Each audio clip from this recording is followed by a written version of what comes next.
This is macOS Ken. Refining Apple intelligence, Apple is dripping in liquid glass, and a look at a few OS announcements. It is Tuesday, the 10th of June, 2025. I'm Ken Ray, and this is news from macOS Ken, brought to you by yours truly and supported by people like you, patrons through Patreon. Find out more and add your support at patreon.com/macOSCan. We're doing our WWDC recap in two parts. Today's part one will cover some Apple Intelligence stuff, Apple's new design language, the numbering of things, and some features on the way for iPhone, iPad, the Mac, and AirPods, believe it or not. Let's start with the HAL 9000. One of the things developers wanted most heading into WWDC 2025 was promised to them on Monday. According to Apple's keynote and an accompanying press release, developers will be able to access the on-device large language model at the core of Apple Intelligence, giving them direct access to intelligence that is powerful, fast, built with privacy, and available even when users are offline.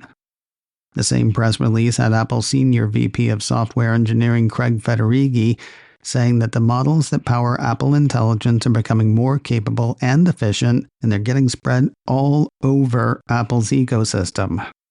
As for letting developers in, Federighi said the company thinks the move will ignite a new wave of intelligent experiences in the apps users rely on every day.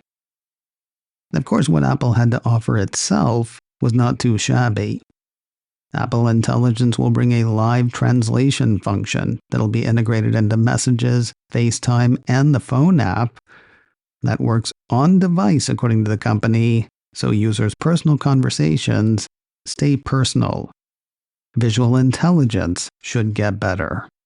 Using Apple Intelligence as a jumping off point, Apple says the visual side now enables users to do more faster with the content on their iPhone screen.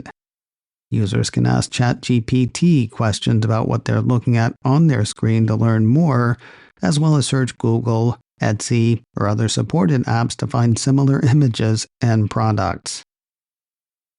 Not trying to be funny, but wasn't that what screen awareness announced at last year's WWDC was supposed to do?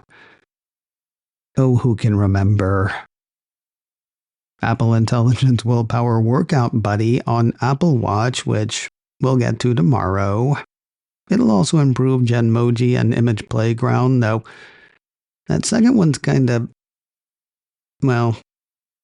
improvement to Image Playground basically lets ChatGPT do the drawing rather than employing a solution of Apple's own. So there's that. Shortcuts are said to be more powerful and intelligent, thanks to Apple Intelligence, and Apple Intelligence is getting smarter about the world around it. The company says its answer to AI features will be coming to 8 more languages by the end of the year: Danish, Dutch, Norwegian, Portuguese, the one they speak in Portugal, Swedish, Turkish, Chinese, traditional, and Vietnamese. As had been anticipated, Apple did introduce a new look/design language across all of its operating systems, HomePod not included. It is what the company refers to in its associated press release as a new material called liquid glass. Of course, it's not a physical material, and it's not liquid. It does have qualities of glass, though, reflecting and refracting its surroundings while dynamically transforming to help bring greater focus to content.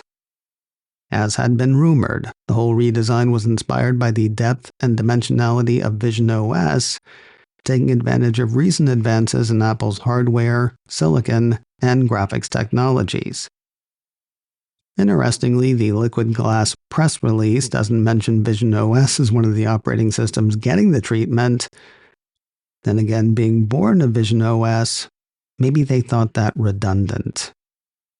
For its own software, Apple says everything will be drenched in liquid glass, From the smallest elements like buttons, switches, sliders, and so on, to bigger bits like tab bars, sidebars, the lock screen, the home screen, basically any place with graphics. That includes such Apple-supplied apps as Camera, Photos, Safari, FaceTime, Apple Music, Apple News, and Apple Podcasts. I'm gonna be shiny, y'all.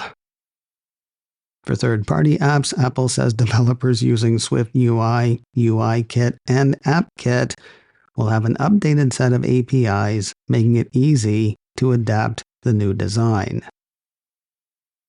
On your mark, get set, go.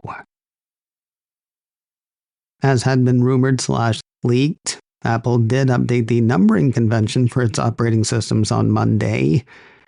I stress that so you won't freak out and think you slept through 8 years when I start talking about iOS 26 or 11 years when I start talking about macOS 26.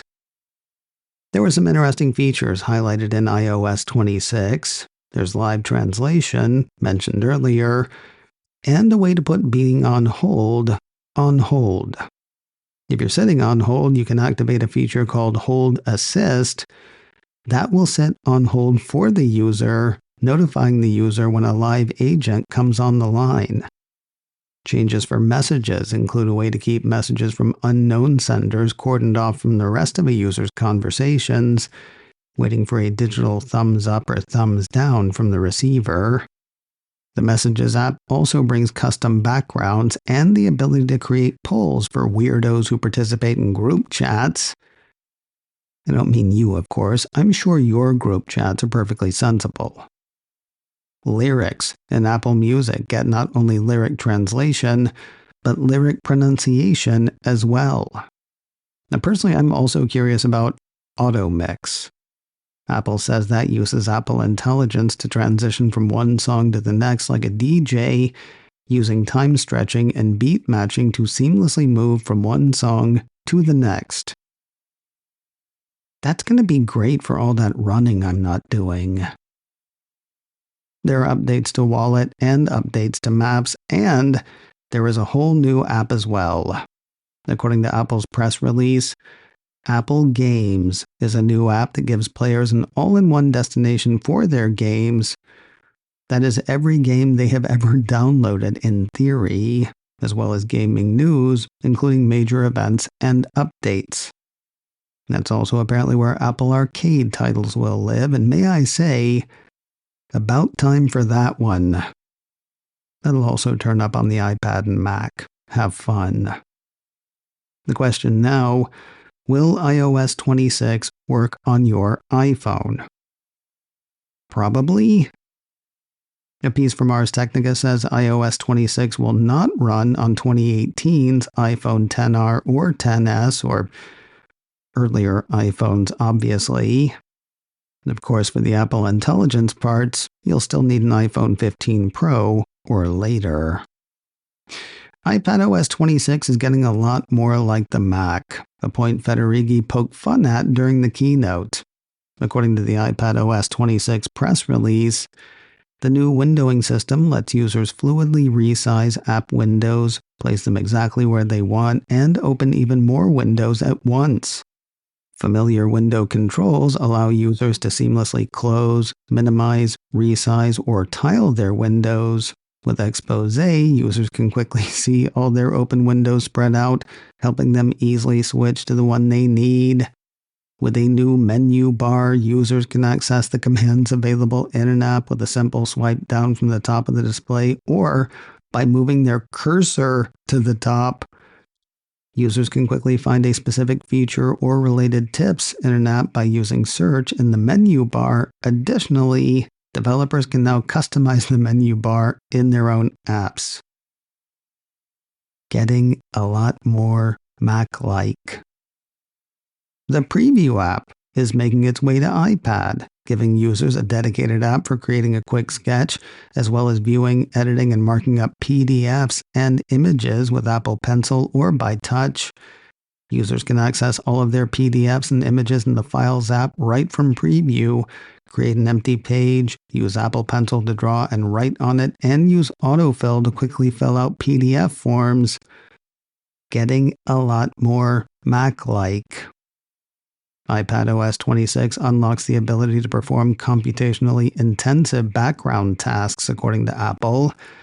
Users can keep up with how those are going through live activities, which give users complete control and a clear sense of what is running. The Journal app is finally coming to iPad and the Mac. I've actually gone back to physical journaling, but good for that. iPadOS 26 also brings new audio features, according to the company. On the tablet, Apple says users now have better control over their audio input with the ability to choose different microphones for each app, as well as individual websites. It'll also include a voice isolation feature, as heard already in macOS 15.blank, and there are improvements in the AirPods range, which we will get to in a bit. As for whether it will run on your iPad, we turn back to Ars Technica. They say iPadOS 26 will not run on 2019 7th generation iPad. Just like the iPhone, of course, you'll still need an iPad that can run Apple Intelligence to run the parts with Apple Intelligence. That includes any iPad with an M1 processor or later, as well as iPad mini, powered by A17 Pro. Chatting with a friend yesterday afternoon, he said the thing that excited him most, I think for the whole keynote, were the changes to Spotlight in macOS 26 Tahoe. Deemed the biggest update ever to Spotlight in Apple's associated press release, the company says during a search, all results, including files, folders, events, apps, messages, and more, are now listed together and ranked intelligently based on relevance to the user. New filtering options rapidly narrow searches to exactly what a user is looking for, like PDFs or mail messages. That'll apparently work for the local drive, iCloud, and third-party cloud drives, according to Apple.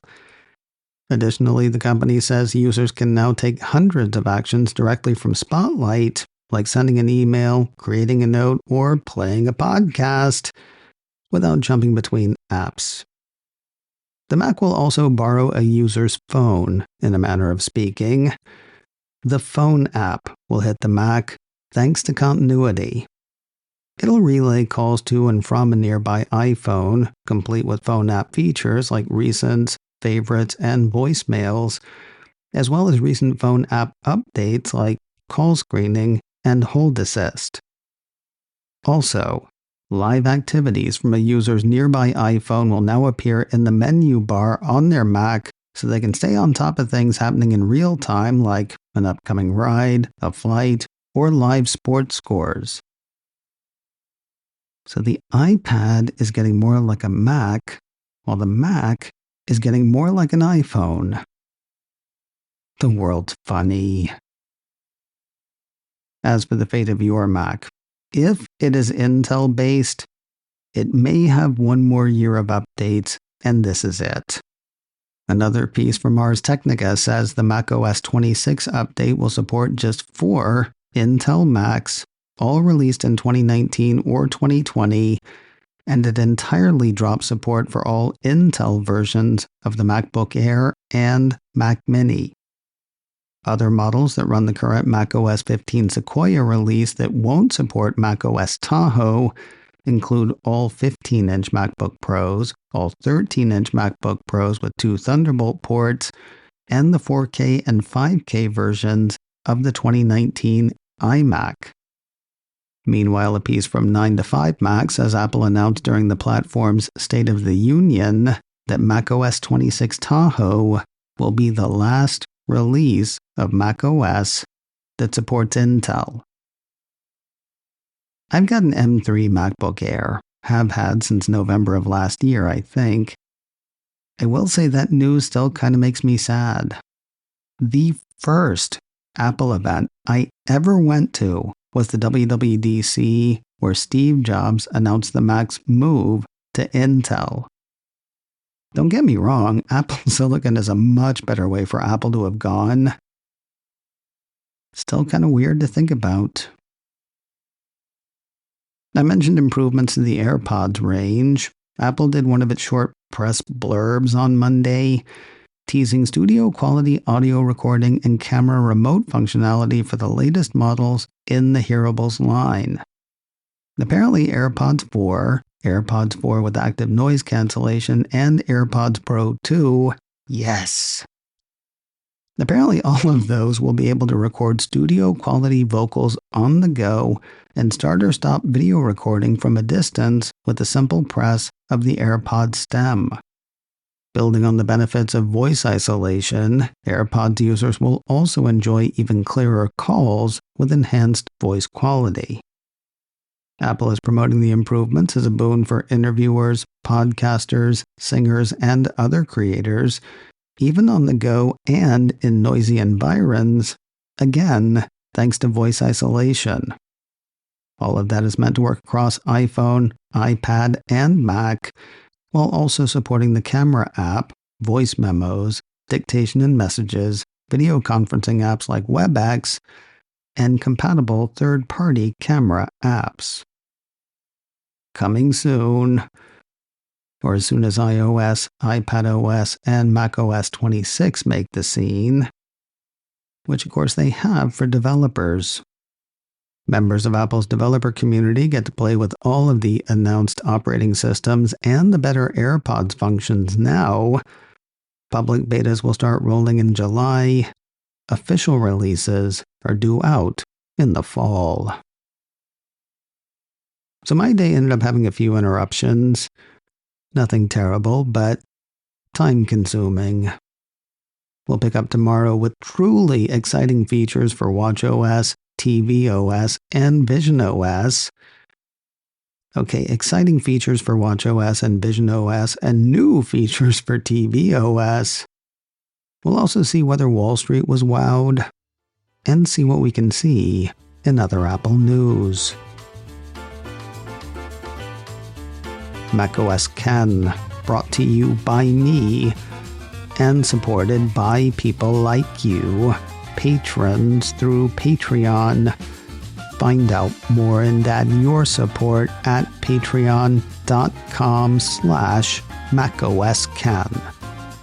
Advertising handled by Backbeat Media, online at backbeatmedia.com. You can find me on Mastodon, macOSken at mastodon.social. You can also send me an email, info@macosken.com. Until next time, that is news from macOS Ken. I'm Ken Ray.